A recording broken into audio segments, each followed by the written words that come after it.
Hello, this is Russ Hansen for Pastor Cecil A. Thompson, and this is Blessings from the Heart. Patience. James 1, verses 2 through 4.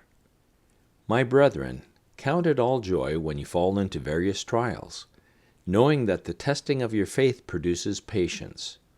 But let patience have its perfect work, that you may be perfect and complete, lacking nothing.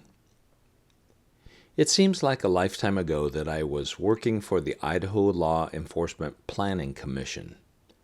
At the time, there were a number of things happening in my life that caused me to become very impatient.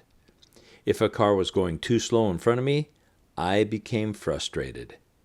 It was not that I really had to be somewhere at a particular time. I just did not want to be stuck behind a slow-poke driver. On one occasion, while traveling out of state, I again had the frustrating experience of following a driver that consistently drove below the posted speed limit. I tried to control my anxiety, but just could not find the peace I needed. When I arrived at my room for the night, I prayed and asked the Lord to please help me deal with this problem area.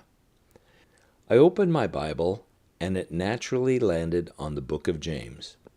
That is because I had been memorizing that book. When I read the first few verses, I knew the Lord was speaking to me. I prayerfully asked Him to grant me patience. When you pray that prayer, God is faithful to answer.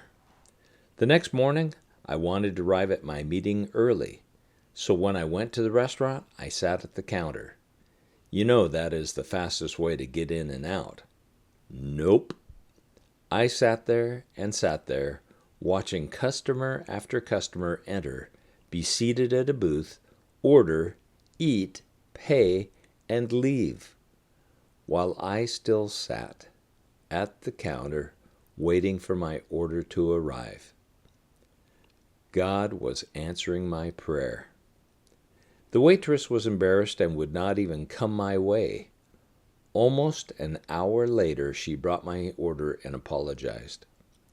I told her that it was not her fault. God was answering my prayer. She looked at me as if I were crazy. When you pray for patience, get ready for God's sense of humor. Blessings, dear hearts. Walk with God today and become a blessing. Pastor Cecil. We trust you've enjoyed today's devotional. Please forward this devotional on to someone who could use the encouragement. If you aren't currently receiving Pastor Cecil's daily devotionals, you can subscribe by going to dailyevotional.com or pastorcecil.com.